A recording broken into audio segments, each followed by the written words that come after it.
Ok. Y compartimos pantalla. Bien.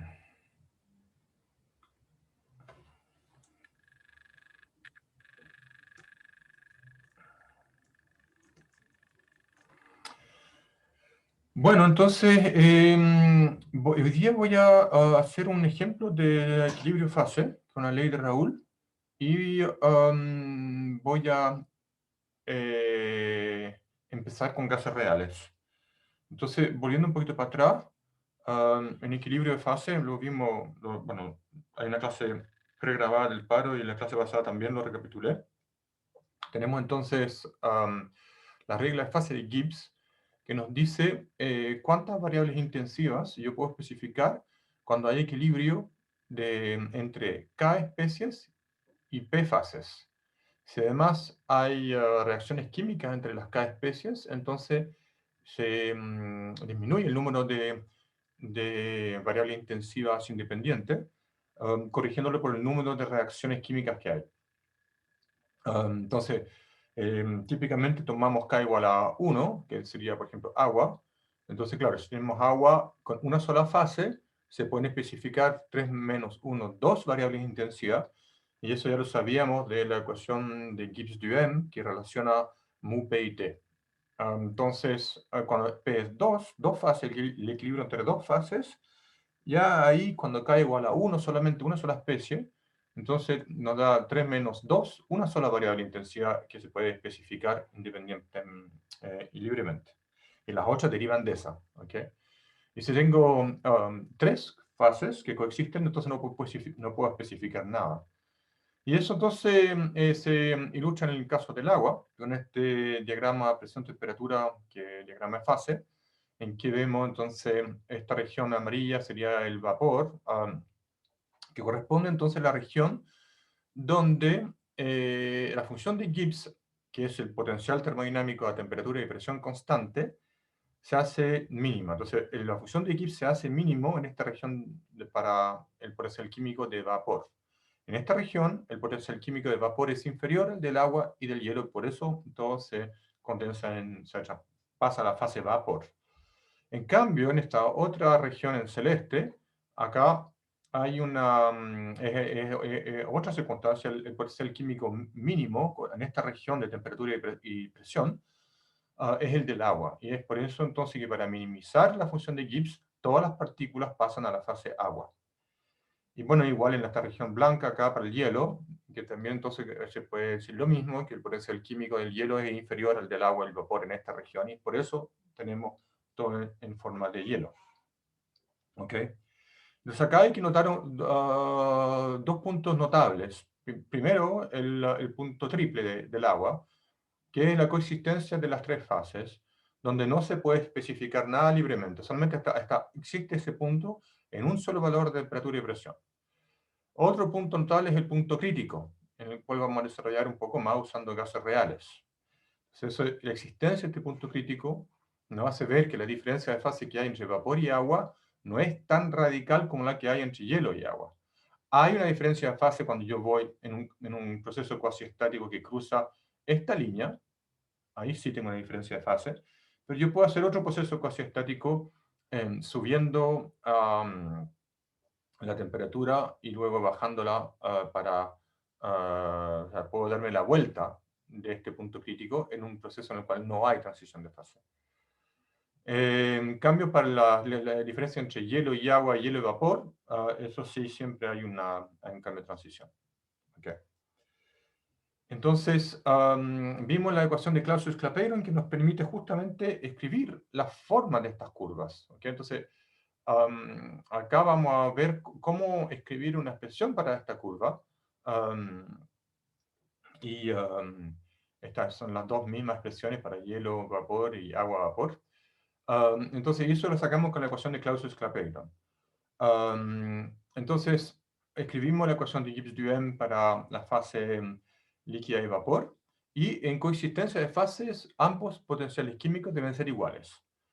Entonces, tenemos igualdad de potenciales químicos en líquido y vapor, y entonces igualdad de un diferencial de d mu de L a d mu d. ¿Okay? Entonces yo vuelvo a esta ecuación de Clausius-Clapeyron, tomo la razón, digamos, la igualo y puedo despejar de P a dt, que nos da entonces justamente la forma de la curva que estamos tratando de encontrar. Tenemos que integrar esto para poder encontrar la curva, ¿no es cierto? Esto nos da la derivada. La derivada está expresada como función de la diferencia de entropía específica y de los volúmenes específicos. Y la diferencia de entropía específica, entonces, es lo que llamamos el calor latente, ¿ok? A una temperatura dada. Típicamente, el volumen en fase de vapor es mucho más grande que el volumen líquido y, por lo tanto, llegamos a una expresión más sencilla, despreciando el volumen específico sólido. Si usamos entonces la ecuación de Gas ideal, PV igual a RT para un mol, entonces finalmente la expresión para la derivada se simplifica aún más y lo podemos integrar, y entonces llegamos a la forma P proporcional a una presión de referencia por E a la menos L partido por RT. Entonces acá les dejé una tareita, que iban a ver algo parecido hoy día en la tarde en la ayudantía. Después hablamos del punto crítico, que es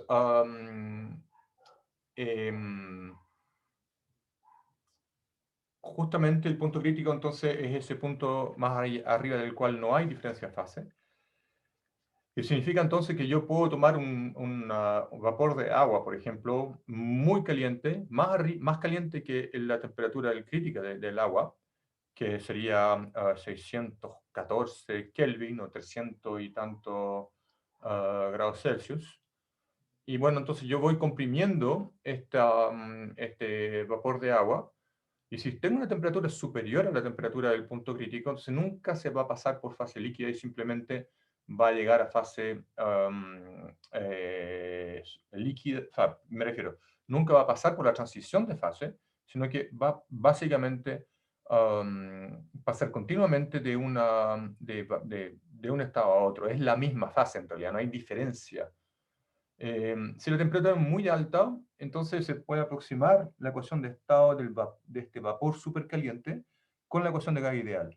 Pero a medida que voy bajando la temperatura y que me acerco al punto crítico, empiezan a haber desviaciones a la ley de gas ideal y la temperatura, la isoterma, estas son todas isotermas, ¿no es cierto? En el diagrama PV, entonces la isoterma 2 aquí justamente es la que corresponde al punto crítico, a la temperatura del punto crítico, y tiene un punto de inflexión en presión crítica, que corresponde a la temperatura al punto crítico, ¿no es cierto? Entonces, si yo bajo la temperatura aún más, voy a comprimir, y voy a subir la presión a temperatura constante hasta que de repente encuentro la curva de coexistencia. Entonces, si yo ya estoy en la curva de coexistencia, me refiero a esta curva. Acá lo que estamos haciendo entonces es tenemos una temperatura inferior a la temperatura del punto crítico, ¿ok? Por ejemplo, 100 acá. Y estoy a temperatura fija, ¿ok? Entonces esta temperatura es constante, pero voy comprimiendo, entonces va subiendo la presión. Voy a lo largo de esta línea de puntito. Entonces voy subiendo la presión hasta llegar a este punto en el cual tengo coexistencia de fase. Entonces, si ya estoy acá, eso se grafica en este otro diagrama, en este punto de aquí. Si estoy en este punto C, entonces puedo seguir comprimiendo, pero estoy en la curva de coexistencia, entonces la presión es constante.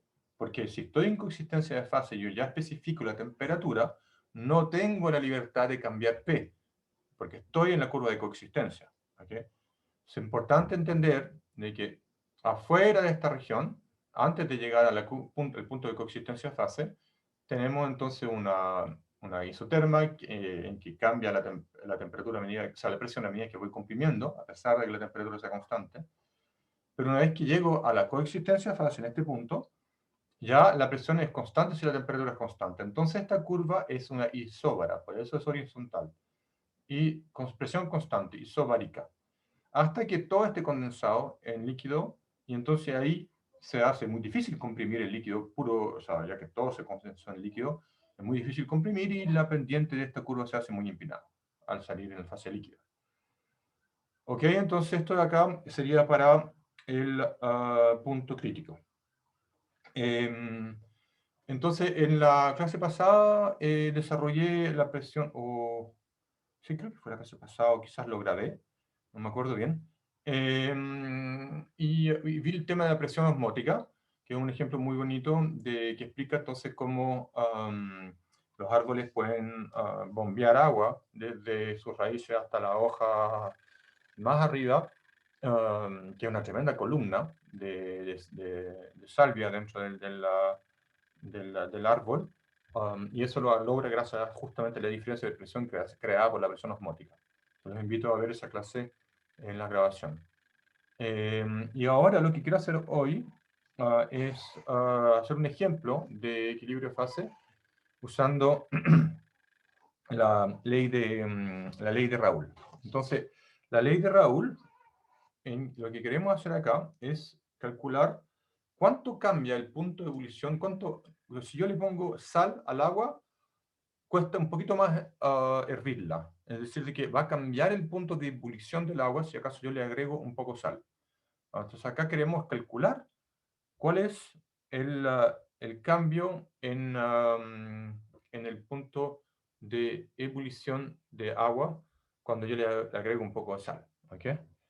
Entonces, voy a escribir eso para que quede claro. Entonces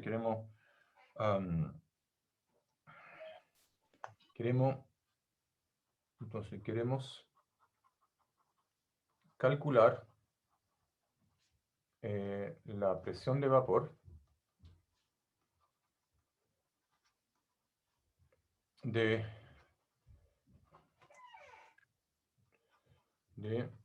un solvente que contiene una sustancia diluida. El solvente es agua y la sustancia diluida entonces es sal, que contiene material disuelto. Eso es más corto, que contiene material disuelto. Y el consecuente aumento del punto de ebullición.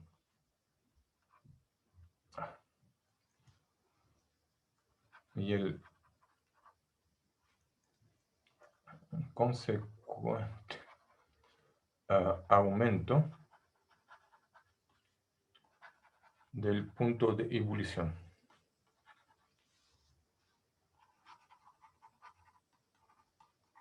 Ok, entonces tenemos en el fondo en la fase líquida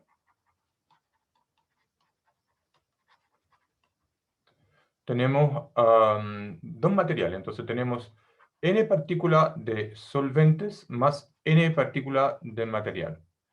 ¿Ok? Es el número total de partículas dentro de la fase líquida. ¿Ok? Por lo tanto, tenemos fracciones molares, que sería X en la fase líquida de solvente, va a ser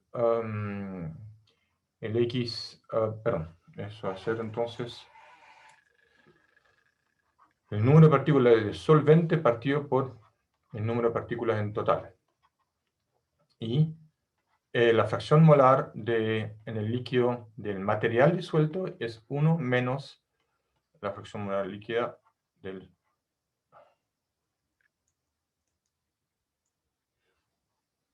en el líquido del solvente. ¿Okay? Bien, entonces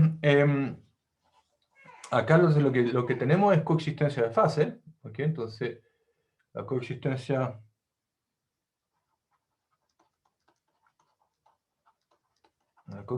de fase, estamos entonces con mu el líquido del solvente igual al mu vapor del solvente. ¿Okay? Entonces acá hay una cosa importante de notar. En la fase vapor no hay sal. La sal se mantiene disuelta dentro del líquido y no pasa a fase gaseosa. ¿Okay? Entonces tenemos que el mu en vapor del solvente es igual a, depende solamente de la presión total, de la presión del vapor, multiplicado por la presión de vapor y la temperatura, quería decir. ¿Okay? En cambio, la presión en la fase líquida del solvente depende de la presión parcial del solvente a la temperatura dada. Y eso también lo podemos escribir así, como la presión del líquido del solvente. Eso lo vimos en el ejercicio de la presión osmótica. Lo puedo escribir de esta forma. Es decir, de que depende entonces de la fracción molar del solvente en la fase líquida. Ok, porque la presión parcial PS es igual a la fracción molar multiplicado por la presión total. Entonces ahora vamos a usar de nuevo la idea de la solución ideal, que es, es como la ecuación del gas ideal, es lo único que podemos hacer. Solución ideal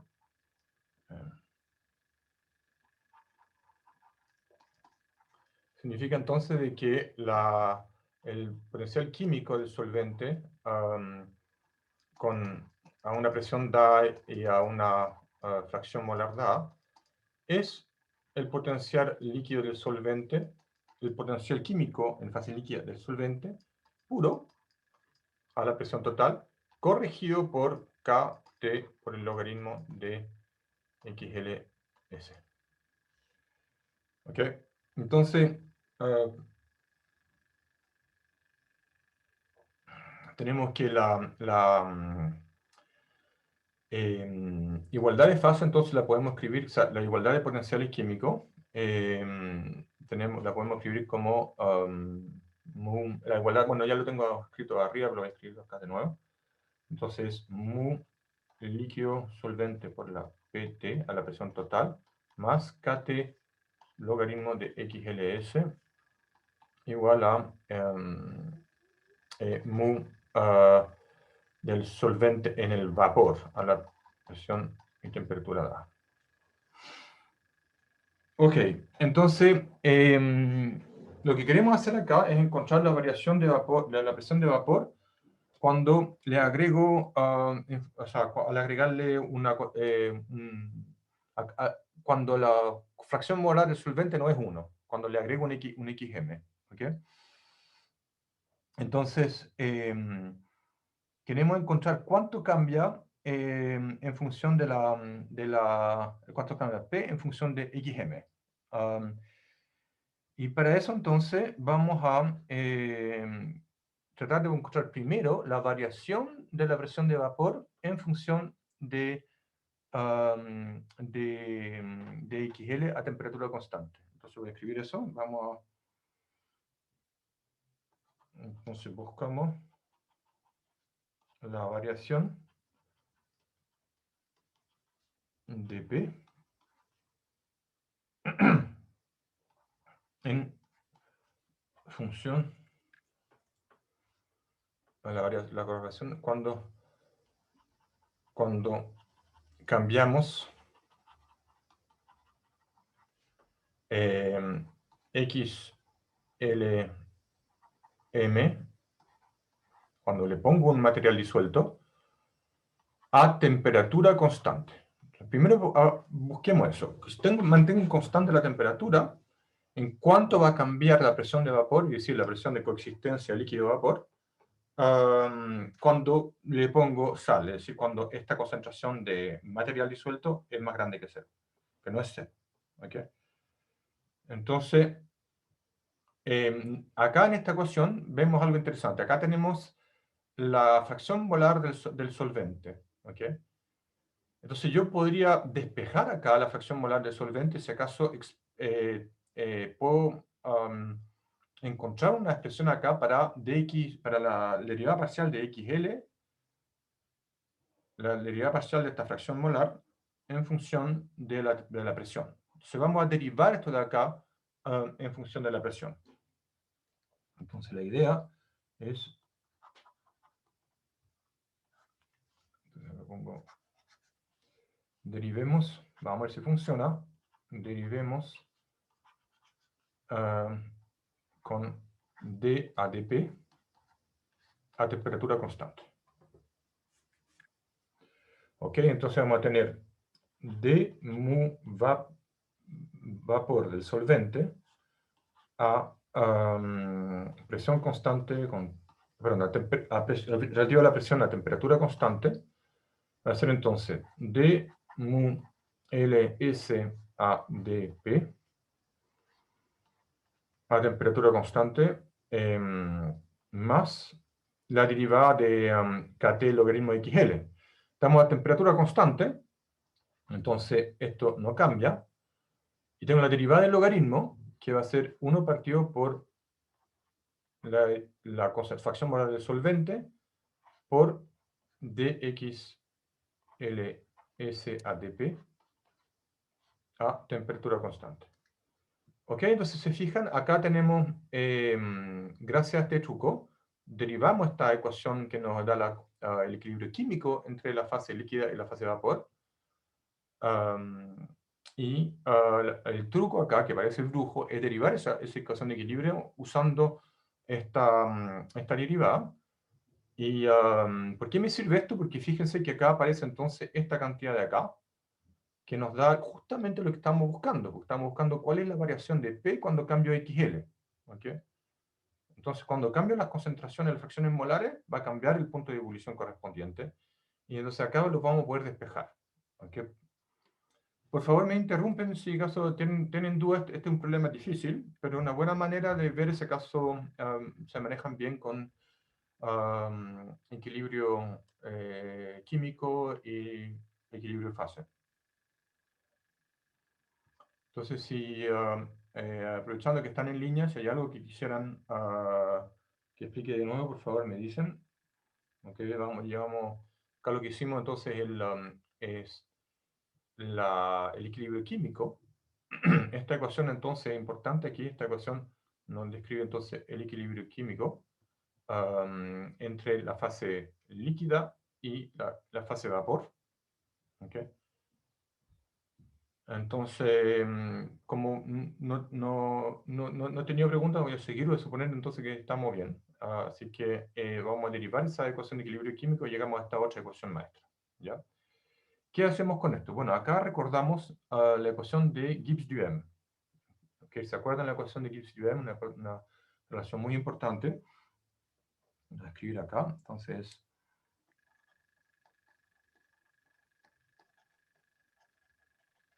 Gibbs-Duhem nos da que el potencial químico de mu es menos, lo voy a escribir en todas letras, es S partido por N, a ver,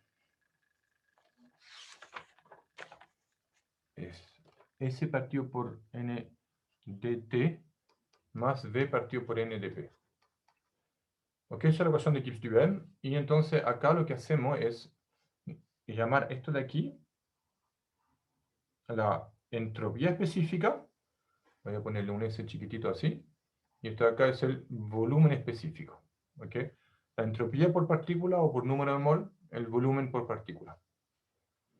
¿Ok? Entonces, de eso vemos que, entonces, la derivada parcial de mu con respecto a t, bueno, lo voy a escribir acá para que quede súper claro para todos, es lo mismo que dmu a dt a presión constante de t. ¿No es cierto? Estoy expandiendo el diferencial correspondiente. Entonces, temperatura constante por dp. Entonces, este coeficiente, vemos entonces que este coeficiente de acá es el volumen específico.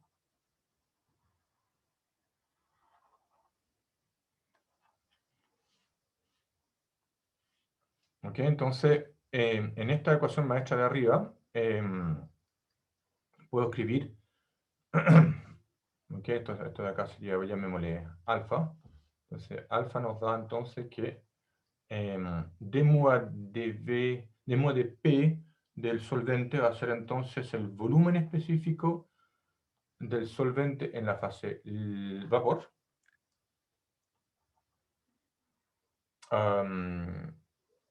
Es igual entonces al d mu de L del solvente en la fase líquida, el volumen específico en la fase líquida del solvente, ¿ok? Más Kt por 1 sobre XLS por D XLS ADP. Ok. Entonces ahora vamos a hacer un truco. No es como el típico de las cosas que somos capaces de hacer en física. Y que no le gustaría quizás mucho a un matemático, supongo que no. Vamos a decir entonces de que dxl a dp a temperatura constante por un dp va a ser igual a un dx, variación de la variación en la fase líquida de la concentración del solvente acá, ¿sí? Y este de acá, entonces, no es un d derecho arbitrario, sino que es el diferencial a temperatura constante. ¿Ok? Entonces, hago esto para volver a escribir la ecuación anterior. Voy a escribir entonces V vapor menos V líquido. Eso es partido por KT. Y multiplicado por XL del solvente.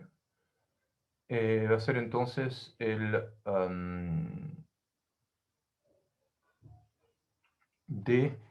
dXLS a temperatura constante partido por el dP a temperatura constante. Entonces con eso puedo invertir esto de acá, tomar el recíproco y voy a tener entonces que el dP a dXL a temperatura constante es entonces KT partido por XL por V vapor menos V líquido. Entonces, típicamente, como el V vapor es mucho más grande que el V, como V vapor es mucho más grande que el V líquido, esto acá lo aproximamos como KT partido por XLS por V, el volumen específico del vapor.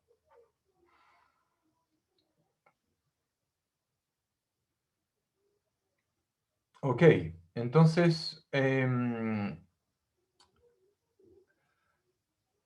vamos a integrar esto de acá y vamos a usar entonces la ecuación de gas ideal, o sea, solución ideal, gas ideal. Ocurren esas cosas porque la verdad es que es una buena manera de poder seguir adelante. Obviamente el vapor no es un gas ideal perfecto y tenemos que usar una ecuación de gas real.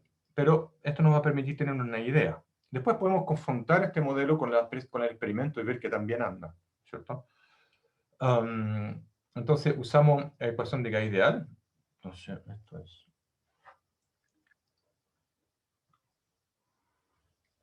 Entonces, para un gas ideal,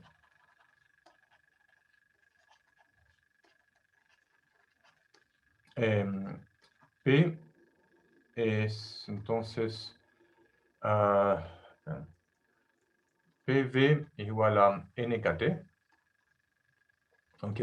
O para un mol,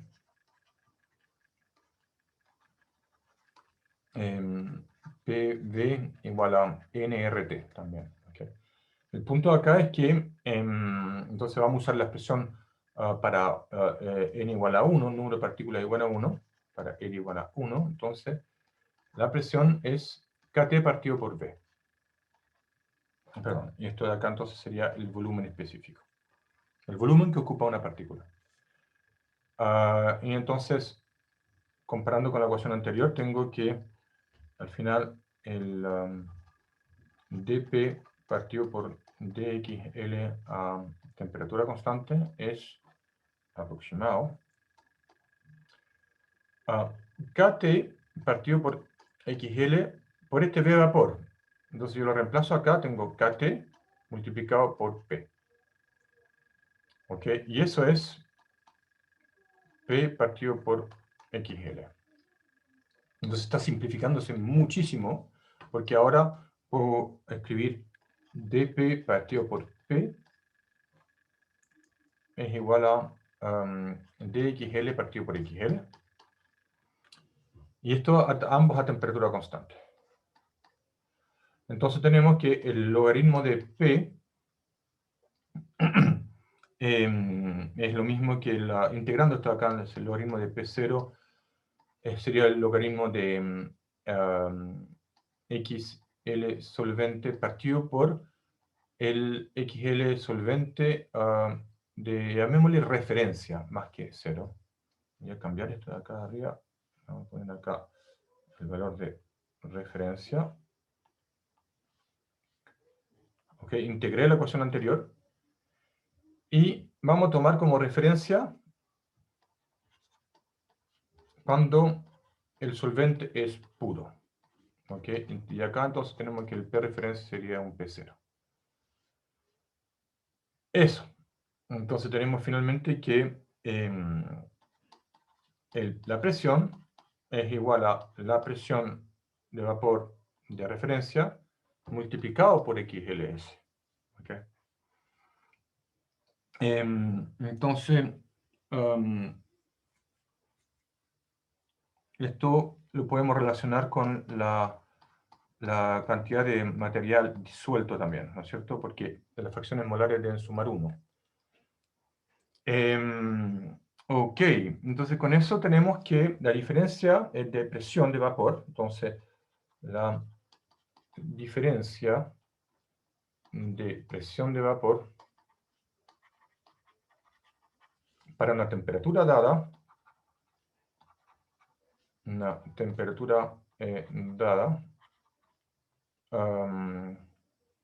cuando yo hablo de la presión de vapor, es la presión en coexistencia de fase. ¿Ok? Presión de vapor es la presión, pero cuando estábamos hablando de coexistencia de fase. Entonces, la diferencia de presión de vapor para una temperatura dada es entonces P menos P0, que sería la diferencia de presión, y va a ser igual a XL M multiplicado por la presión de referencia. ¿Ok? Entonces, esto de acá es la concentración, la fracción molar de partículas disueltas. Les recuerdo acá el XLM es el número de partículas de material disuelto partido por el solvente más el número de partículas en total. Ok. Entonces, tenemos la diferencia de presión de vapor. ¿Cómo relacionamos esto entonces ahora con el cambio de punto de ebullición? Ahora es un poco distinto porque ya respondí una primera parte de la pregunta, es decir, de que cuánto aumenta la presión de vapor cuando yo disuelvo sal en el agua. Pero yo lo quiero hacer al revés ahora, porque yo estoy en mi cocina y en mi cocina no, digamos, estoy a la presión atmosférica, la presión es la constante. ¿Cómo hago entonces ahora para transformar este cambio al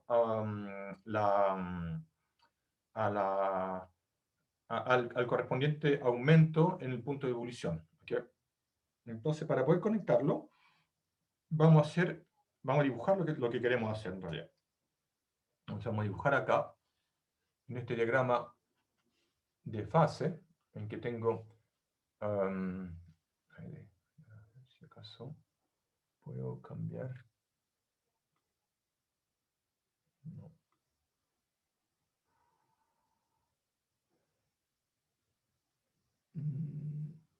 Creo que es aquí.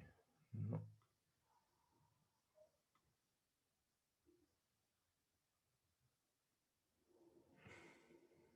Se me perdió.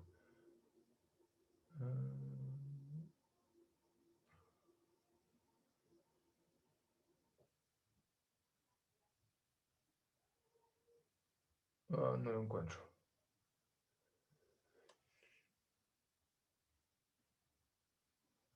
No me acuerdo dónde era. Una manera de que me reconozca la forma que estoy tratando de dibujar, para que los ejes no estén tan chuecos. ¿Dónde era? A ver.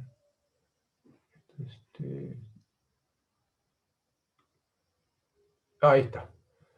Entonces, ahí está.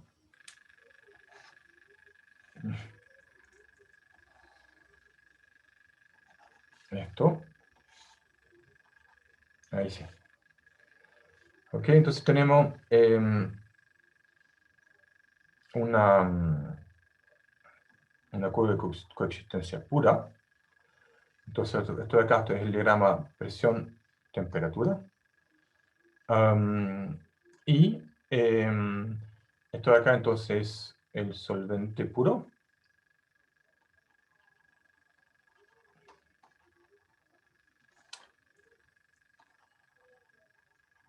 Entonces acá tengo, acá voy a ponerlo en otro color, vapor, y acá tengo líquido. Y ahora entonces voy a tener la misma curva de coexistencia, pero cuando tengo un material disuelto.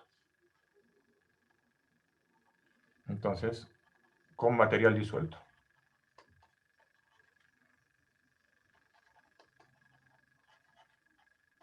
Entonces, lo que queremos hacer acá, a ver,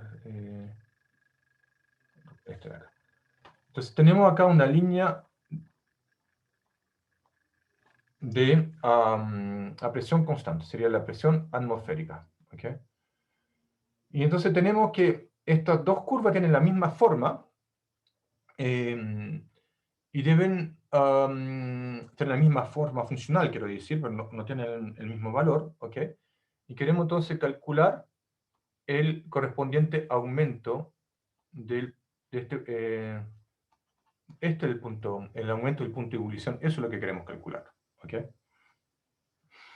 Entonces, para eso vamos a usar la forma de estas curvas. Tengo un poquito, acá, a ver.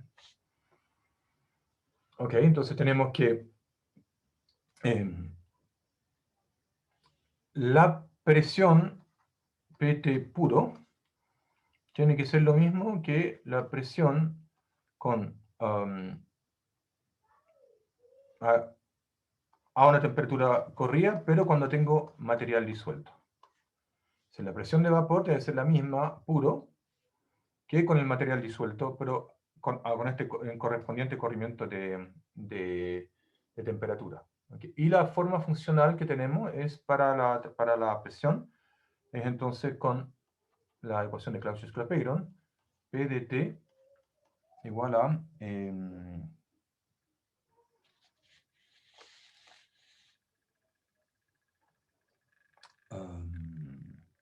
sería la presión de algún estado de referencia P1 por menos el calor latente partido por la constante de Boltzmann, 1 sobre T menos 1 sobre T1.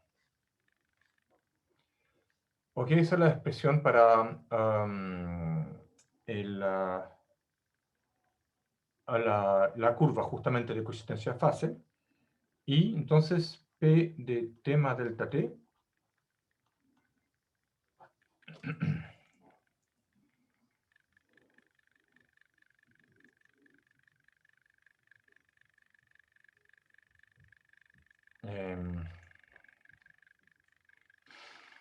entonces habíamos visto que esta curva, justamente esta presión, la presión en función con material disuelto, la presión aquí está, la presión con material disuelto está dada por esta ecuación de acá. Esto es importante recordarlo, lo voy a poner aquí. Entonces, esto de aquí, ok, lo voy a llamar acá la ecuación beta.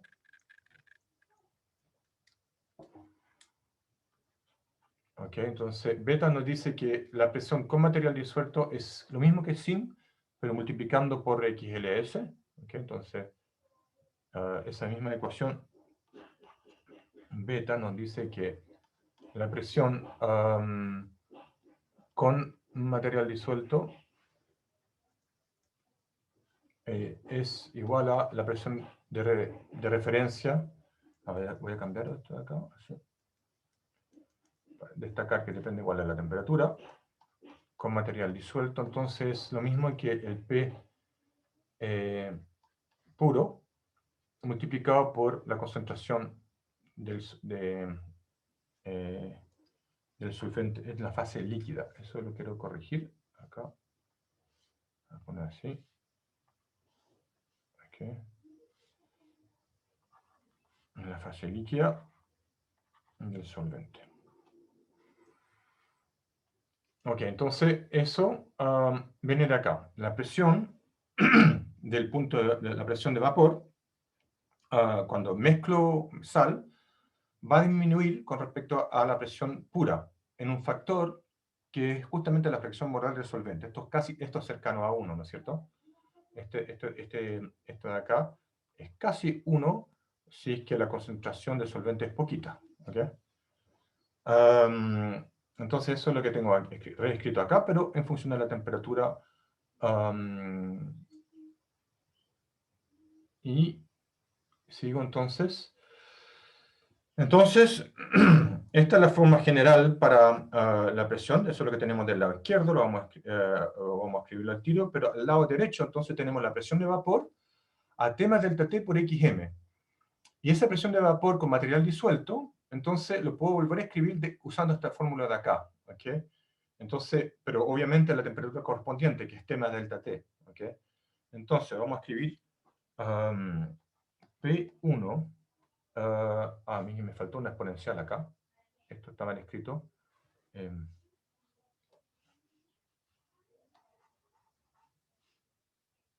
Es P1 por la exponencial. ¿Así? Entonces, por la exponencial de menos L partido por K factor de 1 partido por T menos 1 sobre T1. Eso es lo que tenemos del lado izquierdo de esta ecuación de acá. Esta ecuación nos da entonces, les recuerdo, esta ecuación viene entonces de que estamos hirviendo agua para hacer pasta en la cocina, y si es agua pura, la curva de coexistencia entre el líquido y vapor es esta de acá. ¿Okay? Entonces yo acá, por ejemplo, si tengo la presión de una atmósfera, esto va a leer entonces una temperatura de, ¿cuánto serían? 100 grados Celsius. ¿Okay? Acá entonces tengo la temperatura de 100 grados Celsius. Y si le agrego sal, me va a costar un poquito más para poder hervir, es decir, va a haber un aumento del punto de ebullición con material disuelto. ¿Okay? Y eso lo sé porque la presión de vapor disminuye. La presión de vapor acá disminuye cuando le pongo el material disuelto. Entonces, queremos calcular esta diferencia de temperatura, sabiendo de que ambas curvas son descritas por la misma forma funcional. ¿Okay? Y en particular en el caso puro, esta es la expresión en el caso puro. En el caso entonces en que tenemos material disuelto, lo que tenemos entonces del lado derecho de esta ecuación, ¿okay? Tenemos igualdad de la misma presión de vapor, pero acá con material disuelto. ¿Okay? Si se fijan acá, tengo, esta es la presión PT, ¿okay? Acá, esta es la presión que tengo, que estoy escribiendo acá, y esta es la misma presión, pero evaluado con el material disuelto. Ambas son iguales, es una línea horizontal. ¿Okay? Entonces, del lado derecho, tengo un problema, porque tengo la presión de vapor, que ya no es del solvente puro, entonces no puedo usar las mismas constantes, porque tengo material disuelto, así que no es exactamente la misma circunstancia. Pero entonces vamos a usar la ecuación beta para reescribir lo anterior en función del material puro, corrigiéndolo por esta concentración de solvente. Entonces eso es igual a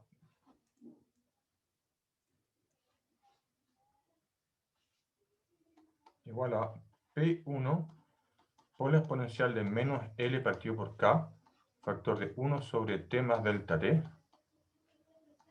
menos 1 sobre T1, multiplicado todo eso por la concentración XLS. Y entonces eso me va a ayudar mucho porque se simplifican entonces los P1. Y entonces, tomando el logaritmo, voy a tomar entonces acá, escribamos el logaritmo de XLS. Va a ser entonces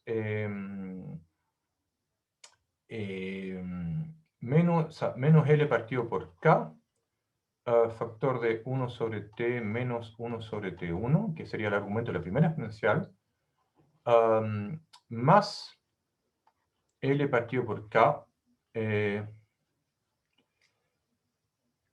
Aquí, ojo, esta paréntesis debería estar al final. Ok. Entonces, ahora sí, este paréntesis, así. Entonces, L partido por K, sí, más L partido por K. Y esto lo voy a volver a escribir a la línea, porque si no, no me va a caber.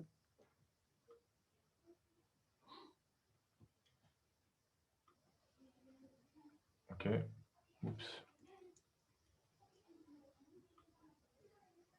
Entonces, más L sobre K partido por 1 sobre T más delta T menos 1 sobre T1. Entonces el T1 se va también. Me queda entonces que el logaritmo de XLS es entonces menos L sobre K, factor de 1 sobre T menos 1 sobre T más delta T.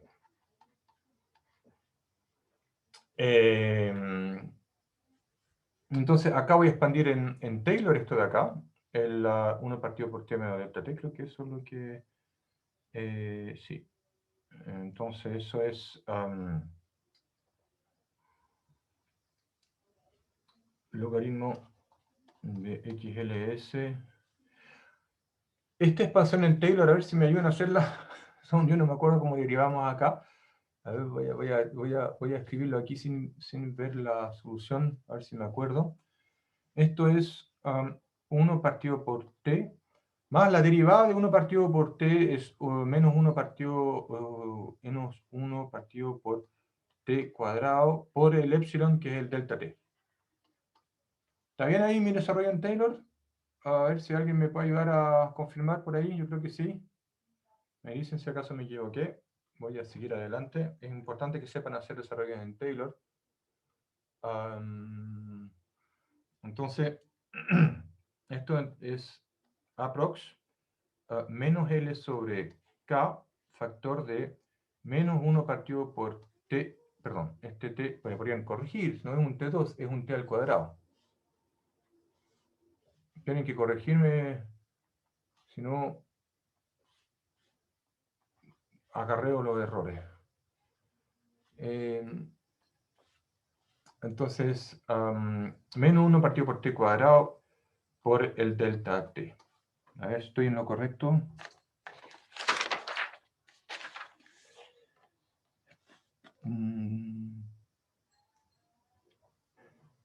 Creo que sí. Ok. O creo que no. A ver.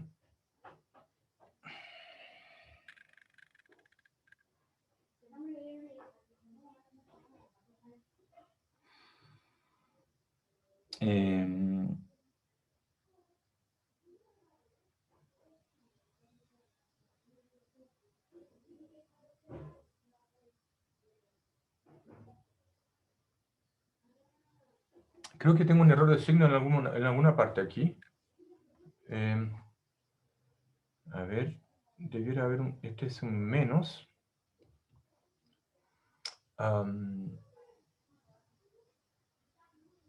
Lo tiro para abajo, esto de acá me va a dar un más acá, ¿sí?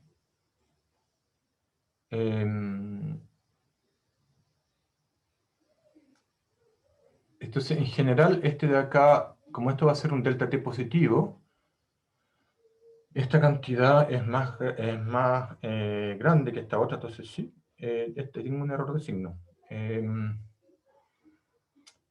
Es entonces, claro, el factoricé el menos acá, entonces aquí debería ser un más.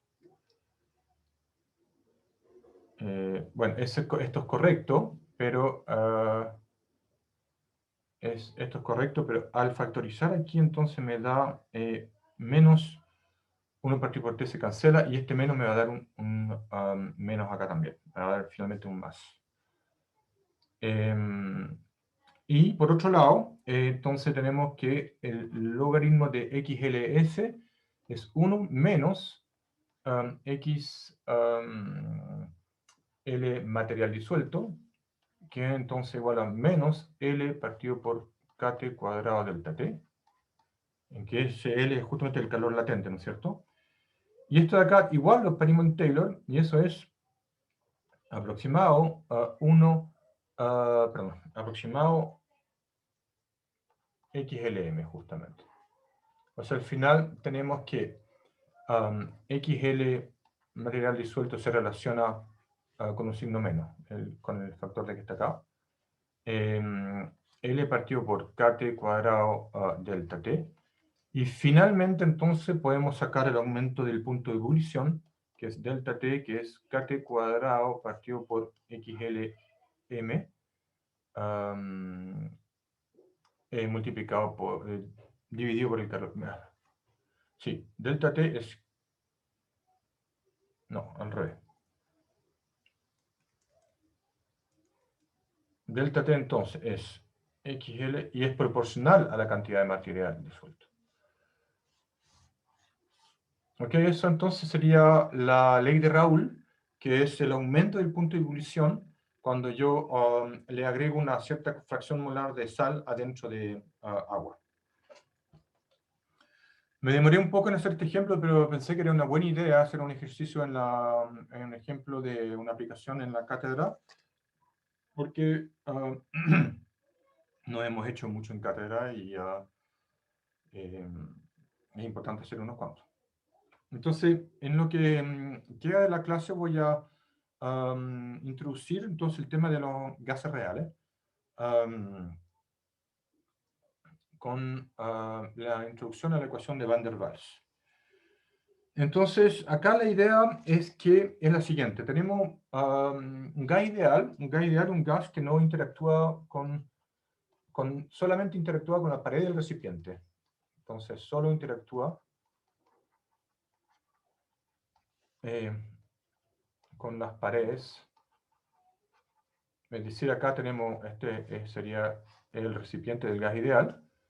Las moléculas del gas ideal ejercen presión al chocar sobre la pared, pero no chocan entre ellas. ¿Okay?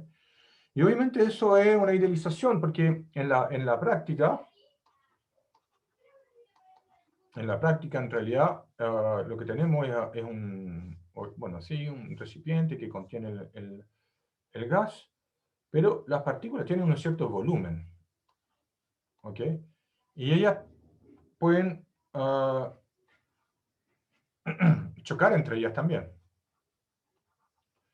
generando presión también al chocar entre ellas. ¿Ok? Entonces, en la práctica, lo que hacemos es escribir la ecuación de gas ideal.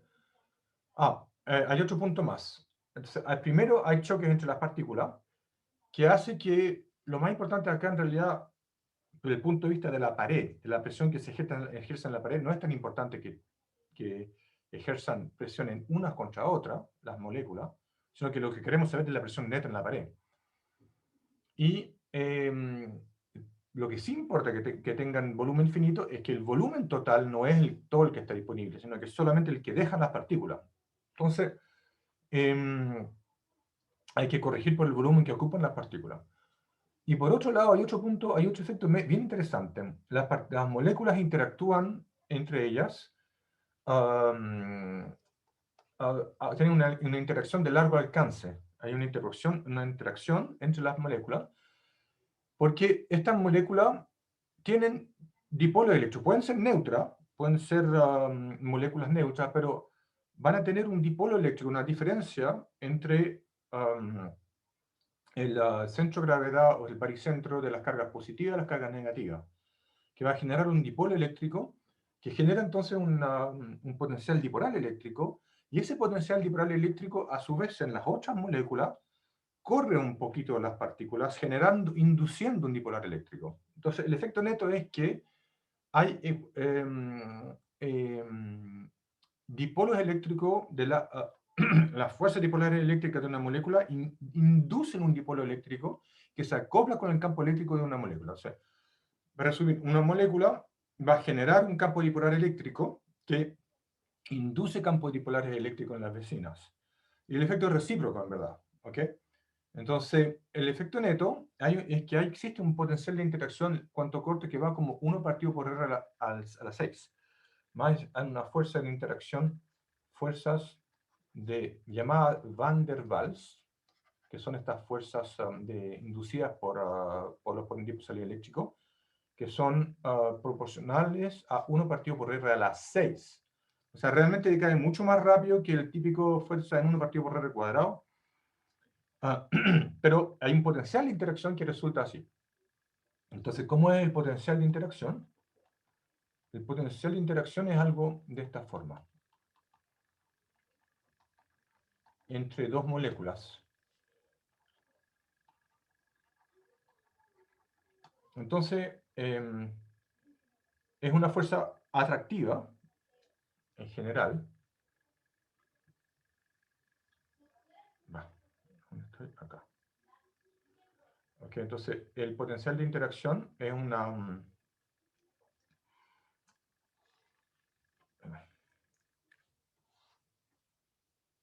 Acá estoy graficando la energía potencial de dos partículas, de dos moléculas, en función de su separación.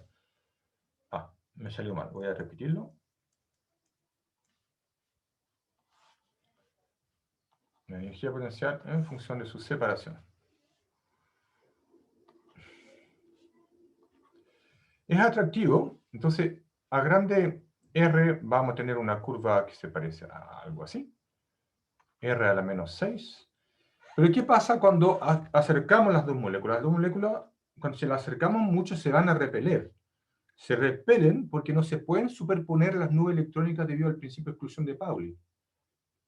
También ustedes conocen que en el problema de dos cuerpos existe la barrera centrífuga, ¿no es cierto? La barrera centrífuga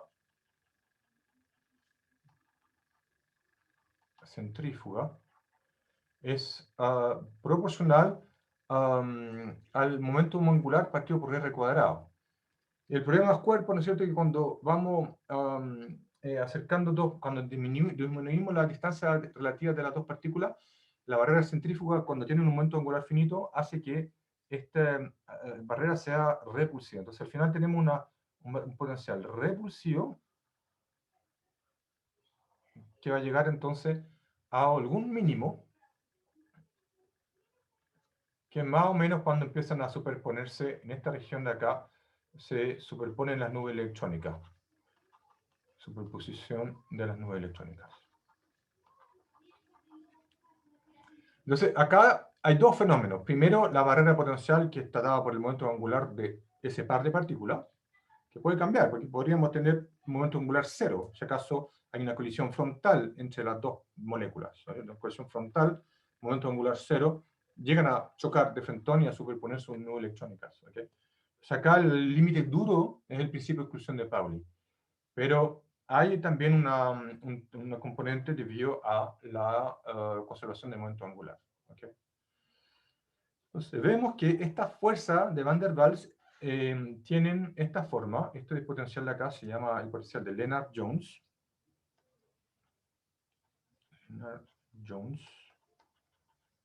Este es el potencial de Lennard-Jones, típico que se usa para describir eso. Es el potencial que decae en R a la 6. ¿Okay? Esto de acá sería el potencial de Lennard-Jones. Entonces lo que ocurre cuando tenemos un gas real es que al final dibujemos de nuevo nuestro recipiente acá. Tenemos entonces las particulitas que tienen volumen finito ahora. Pero todas estas al final van a tener un potencial atractivo. Van a atraerse unas a otras. Entonces, esto es interesante porque las que están en la superficie se van a atraer unas con otras, ¿ok? ¿Sí? Van a querer atraer, van a estar atraídas entonces unas a otras. ¿Ok? Las que están cerca del borde del recipiente van a estar atrayéndose una a otra, pero no tienen que las atraer para el otro lado. En cambio, una que está en el centro siente atracción por todas partes. Entonces esta de acá va a sentir, esta de acá va a sentir atracción por todas sus vecinas y las fuerzas se cancelan. Pero en la superficie, no, pues en los bordes, quería decir, en los bordes del volumen, ahí faltan las compañeras que atraen para el otro lado. Entonces el efecto neto es un efecto de implosión, como que el gas va a tender a contraerse. Entonces, ustedes se imaginan que con este efecto de contracción, de contracción espontánea, si quieren, se va a aliviar la presión que siente la pared. Va a tener un poco menos presión, debido a la fuerza de Van der Waals que tienen a contener este gas. ¿Okay? Entonces, ese argumento es el que conduce a cambiar la ecuación de gas ideal. La ecuación de gas ideal, entonces, PV igual a nRT. ¿Okay? El volumen vamos a tener que corregirlo, porque ya va a ser una constante A, perdón, el volumen creo que viene con constante B, menos el volumen, algo que sea proporcional a el volumen que ocupan las partículas. Y eso va a ser la densidad. ¿Ok? El volumen neto total que va a ocupar la partícula va a depender de la densidad de las partículas. ¿Ok? Por eso entonces le ponemos una constante que sea proporcional a la densidad. Y este otro efecto, a su vez, depende también de la densidad. Mientras más partículas juntas tengo, más fuerza voy a tener. Y también de cuántas partículas tengo en la superficie. Ambos efectos son proporcionales a la densidad. Entonces, esta presión, vamos a hacer un truco acá, vamos a corregirla por una constante A. Perdón, no quería ponerle un 0 acá. Vamos a corregir este 0. La presión, entonces, vamos a tener que corregirla por un término que va a ser proporcional a la densidad al cuadrado. Entonces, la presión, en ausencia de fuerza Van der Waals, si A es 0, la presión sería más grande, dado una temperatura y un volumen en presencia de la fuerza de Van der Waals. Imagínense que A es 0, yo despejo la presión, va a ser un valor más grande que si ya existe. O sea, este valor conjunto me va a dar, esto de acá entero va a ser nRT partido por V. Y entonces si yo le digo, no, pero está en la fuerza Van der Waals, entonces incluyo A y tengo que restarle esto de aquí a la presión para obtener la presión del gas. O sea, se disminuye la presión con este término. Entonces, eso es lo que hacemos cuando tenemos un gas de Van der Waals para poder corregir la ecuación de estado y escribir entonces la nueva ecuación de estado del gas, que es la ecuación de Van der Waals. Se me pasé un poquito ya en la hora, entonces vamos a dejarlo hasta acá nomás. Y el viernes terminamos con esto de los gases reales. Entonces, con eso voy a terminar. Muchas gracias por participar. Gracias por tener el video prendido, Benjamín y Rodrigo. Es muy bienvenido. Y seguimos el viernes. Hasta luego. Chao, profe.